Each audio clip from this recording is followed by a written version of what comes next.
Is it me, or does it feel weird that Formula E is now entering its 9th season?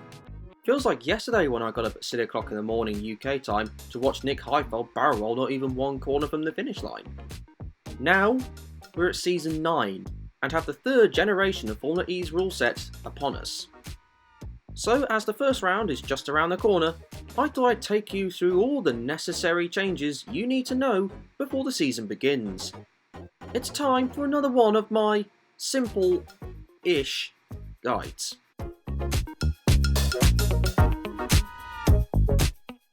The 3rd generation of Formula E, called the Gen 3 for obvious reasons, is made by the same people who've made the previous Formula E models.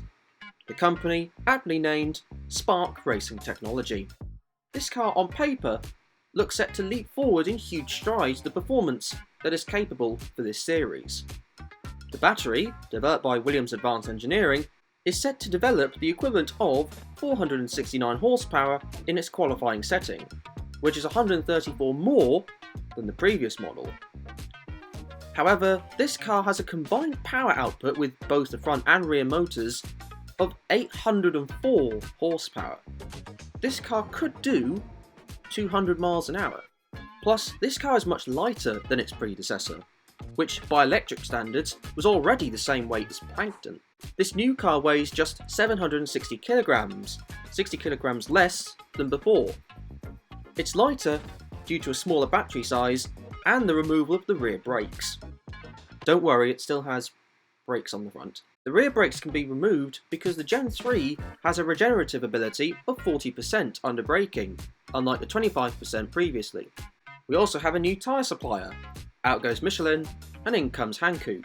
These tyres will, like last time, be all-weather suitable, unless it snows, I imagine, and will be made of sustainable rubber. However, because this car is vastly improved over its pterodactyl-like predecessor, it's meant that the rules have had to be altered. So, let's crack on with that next. If you've watched Formula E races in the past, then you'll know that the races used to be 45 minutes plus 1 lap. Not anymore, we're doing a designated number of laps this time. They're also going to adapt a rule usually utilised in touring car racing, where any safety car period will extend the amount of laps in the race. Furthermore, the Williams battery is able to be recharged quickly, very quickly. It can be fast recharged in a race during a pit stop, with the charging period taking 30 seconds.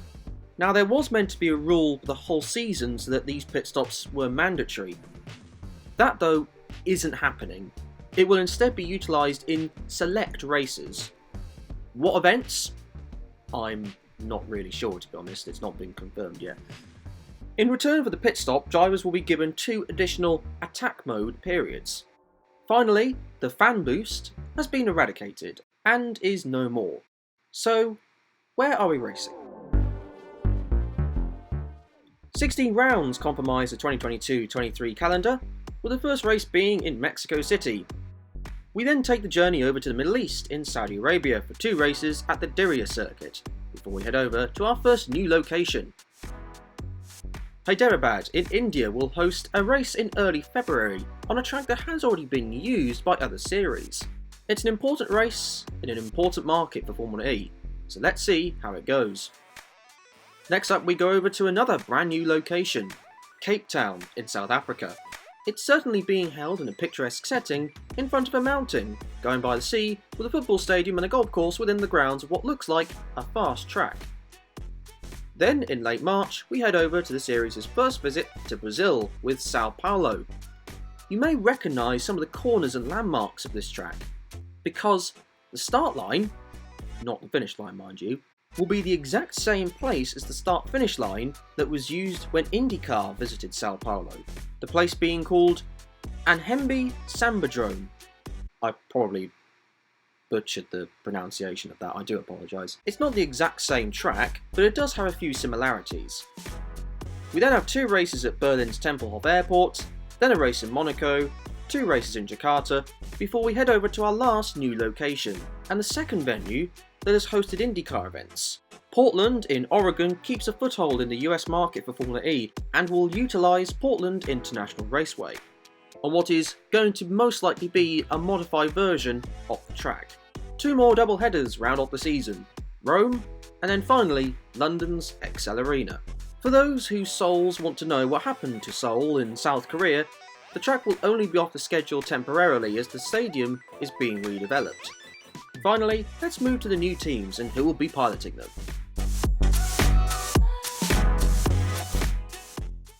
The Japanese manufacturer enter for another season, this time no longer with the EDAM side of the team, with Nissan taking over full control of the operation. Nissan will use their own powertrain and have made a livery with a cherry blossom design. Hoping to not make the situation in the team sour, it's an all-French lineup, with previous race winner Norman Nato and someone who only made their Formula E debut for the Dragon team in Seoul last year, Sasha Fenestraz. Speaking of the Dragon team, DS Automobiles were partnered up with the Chinese-based Techeetah team. For this season though, they would partner up with one of the founders of the Dragon team, Penske. They have a formidable looking lineup, comprising of 2 Formula E champions, the defending champion Stoffel Vandoorne and 2-time champion Jean-Eric Vergne. It's exactly the same as last season. Mitch Evans and Sam Bird. A great lineup, both could easily contend for the title. Aside from the fundamental changes to the cars for this season though, this team has been copy and pasted from last season. At least the car's sporting a new paint job. Still isn't as cool as the Jaguar F1 car though. Seeing as this team will use the same powertrain as the Jaguar team, it only seemed natural that we envision a transition to Envision. The team have got quite the steal it seems, in Season 2 champion Sebastian Buemi, who moves from the Nissan team. Sure, Buemi had a tricky season last year, however there's no doubting his speed. His teammate is one who stays at Envision from last season, Nick Cassidy. Assuming the Porsche engineers don't know how to make a good powertrain, then this will certainly be one of the teams that will be towards the front of the pecking order. Antonio Felix da Costa moves over from the DS team, whilst Pascal Wehrlein stays on. Andre Lotterer was racing for them last year, but announced he wouldn't race in Formula E this season, so he could pursue a World Endurance Championship drive with Porsche. Speaking of Porsche, here's a team that will use its powertrain. Jake Dennis continues on, whilst the team's second driver is... Wait, is that right? Well, apparently it is. So Andre Lotterer is back, in a Porsche powered race car. Just for a customer team this time. Still, it will definitely be a strong lineup. Mahindra became the first team to commit to the new Gen 3 era of Formula E, and was also the first team to demonstrate the car in the public eye at the 2022 Goodwood Festival of Speed. Oliver Rowland remains at the team, whilst Alexander Sims is off to race for Cadillac in its LMDH car. His replacement? Season 3 champion Lucas di Grassi. The team that will be using the Mahindra powertrain is a team that used to be a partner of Audi's Formula E entry. This time though, AT will be partnering with Cupra, who they have a relationship with in Extreme. That being said though, both of its drivers have recent history with the Audi brand. Robin Freins and Nico Müller are your pairing. This entry last year was the Mercedes team. However, the team was purchased by McLaren, who've decided to enter the Electric Championship, but they'll be running Nissan powertrains.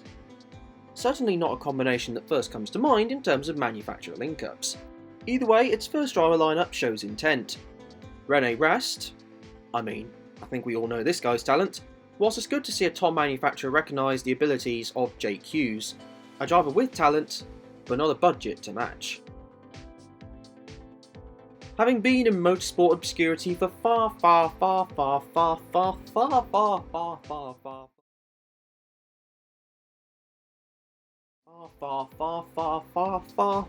too long, Maserati are back. With this entry, they'll be creating their own powertrain, thus meaning they'll be the first Italian constructor in the category's history. Maserati have gone into a partnership with the Venturi team. A familiar name with the Venturi outfit will remain with the team through its Italian morphing phase, that being Edoardo Mortara. The team's second pilot is former Nissan driver Maximilian Günther. I wish the car had more sponsors though, that bodywork does look quite empty. And finally, we finish with what certainly has to be one of the most distinctive liveries on the grid. We have Neo, who will have a rather youthful lineup. Dan Ticktum remains with the team, although I feel as though he would really fit in with the IndyCar scene, whilst Brazilian driver Sergio Sete Camara moves to the Chinese team from Dragon. With that is basically all the things you need to know about the upcoming Formula E season. Thank you very much for watching this video. Are you excited by Formula E this season? I must be honest, this is the most I've looked forward to a Formula E championship since the first one. I'm very intrigued to see how fast these vehicles really are. However, until the next video, enjoy the rest of your day.